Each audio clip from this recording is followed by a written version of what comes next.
Hello my dear students, today we are going to study a new chapter number 18, weeds in the garden. Now you all must be visiting the garden, right? And you must be seeing some small plants along with the main trees.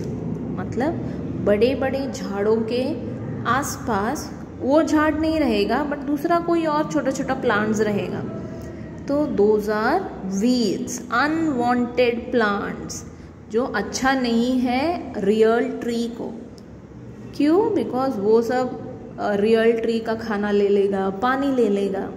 तो इसीलिए जैसे जैसे हम weeds देखते हैं, unwanted plants, for example अभी तुलसी का झाड़ लगाया मैंने, राइट, रोज़ पानी डाला, तुलसी अच्छा आ भी रहा है. बट थोड़े दिन बाद मैंने देखा कि उसमें कोई और छोटा सा प्लांट आ गया है, वो तुलसी नहीं है, कोई और है.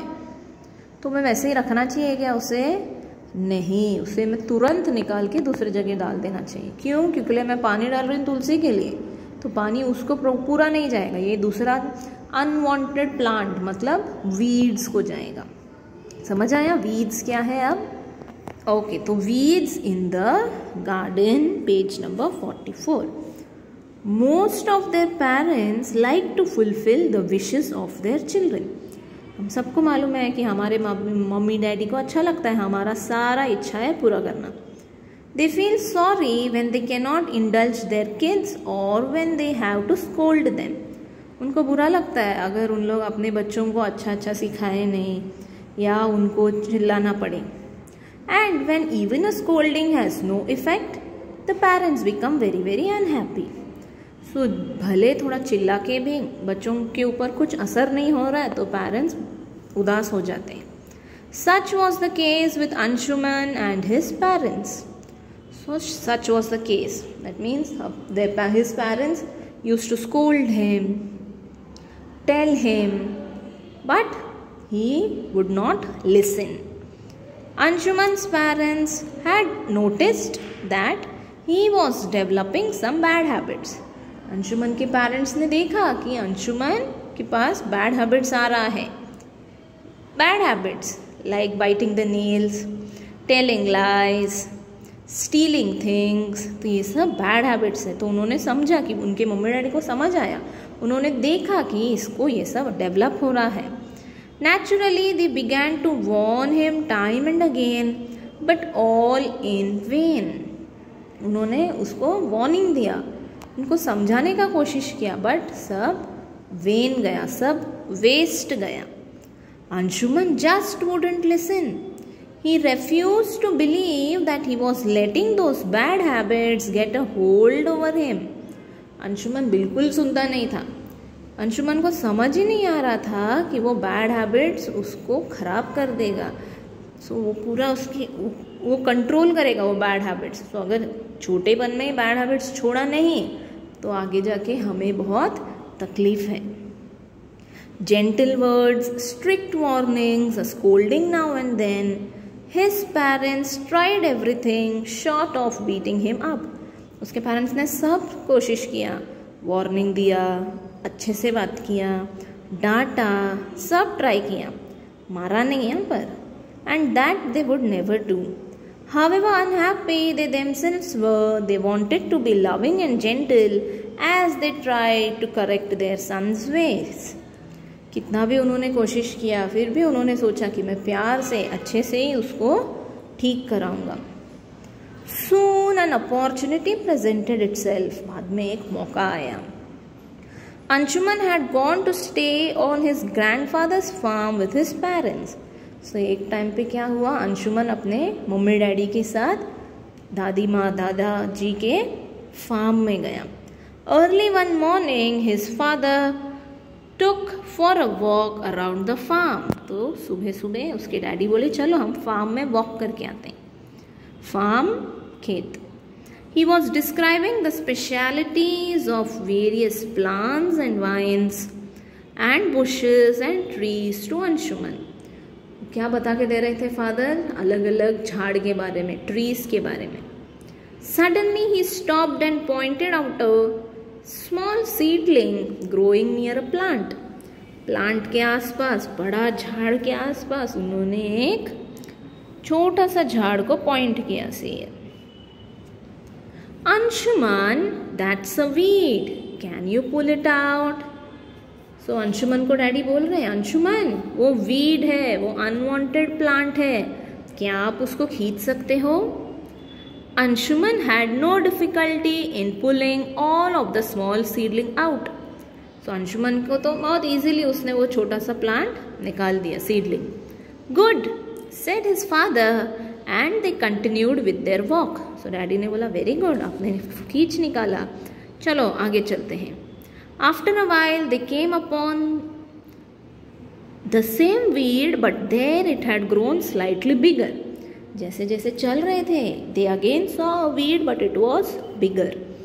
Anshuman's father told him to pull out this plant too. What did Anshuman's father tell him? Yes, he told him to pull out that plant too. He told him to uproot the weed carefully, making sure that no trace of the root was left in the soil. उन्होंने क्या बोला अंशुमन को?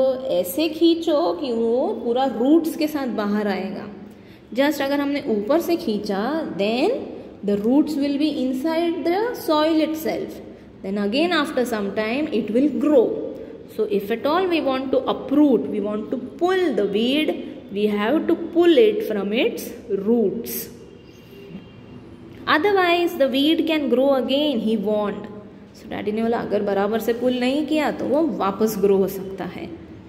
Anshuman uprooted the plant carefully, twisting it and pulling it hard, so that the whole of it came out. Anshuman ने क्या किया? बराबर से खींचा, ट्विस्ट किया, सब करके स्लोली पूरा झाड़ बाहर निकाल दिया। Then his father drew his attention to the same weed growing at some distance. वापस उन लोग जा रहे थे तो वापस उन्होंने क्या देखा?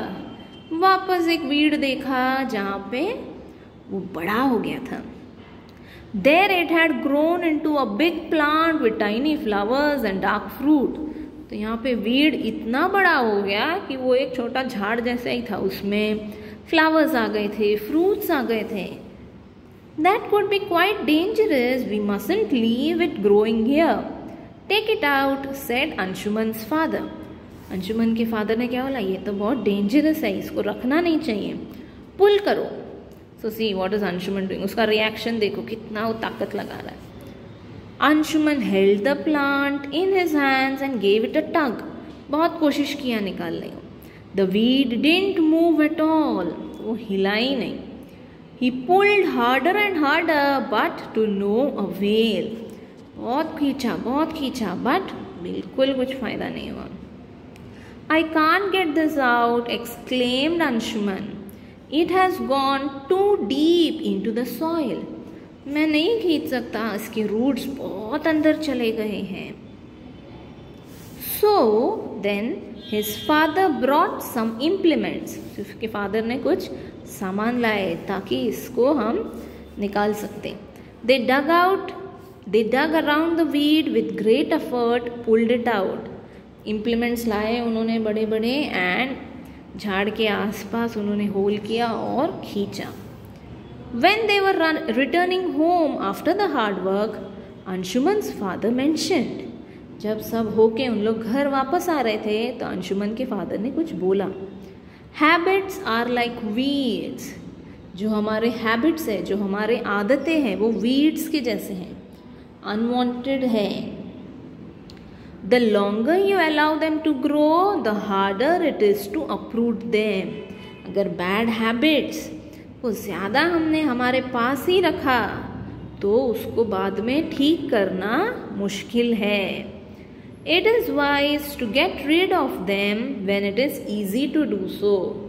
मतलब जब easy है, जब छोटा सा है कुछ bad habit, तभी के तभी ठीक करा दो।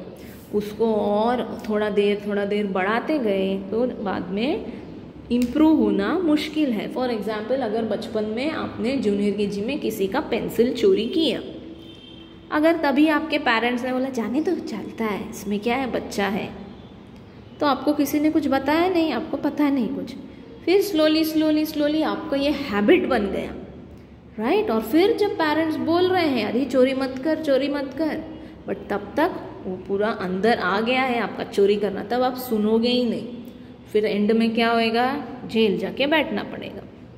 Correct.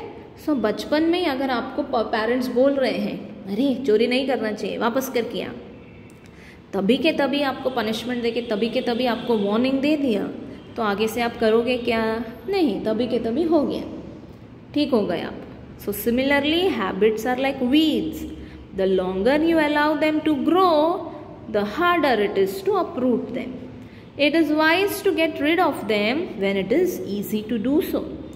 Anshuman realized the truth in his father's words. Anshuman को समझ आया, हाँ अभी हाई टाइम है, मैं मेरा बैड हैबिट्स छोड़ देना चाहिए। Throughout his life, he never forgot that early morning walk on the farm with his father. पूरा जिंदगी भर उसने कभी भी वो भूला नहीं, क्या नहीं भूला, that early morning walk. Why? What was so special in that walk? Correct, because his father had shown him the weed and he explained how habits are like weeds. Correct? Is it clear? Is this chapter clear? So if you have some bad habits, try to rectify it now itself. Don't allow it to grow in you. Yes, children? Yeah. See, prefix. That means we are using words before the main word. Happy, unhappy. Root, uproot. Effective, ineffective. Noticed, unnoticed. Believe, disbelieve, unbelieve. Civilized, uncivilized. Continue, discontinue. Now you need to read these questions and you need to find out the answers from the paragraph. I'll give you the notes, don't worry. Then here are some phrases. For a walk, in the soil. So these words, for, in, around, with, of, these all are prepositions. Preposition is a part of parts of speech. Total 8 parts of speech. Correct? So what are prepositions? Prepositions show the relationship between the noun and other objects. Of, on, in, out. See, changing the prepositions. The tiger jumped into the river. Bahar aana hai, from the river. Put the boxes outside the box. So outside everything is preposition. Then adverb. Words which give more information about the verb. Okay? Thank you.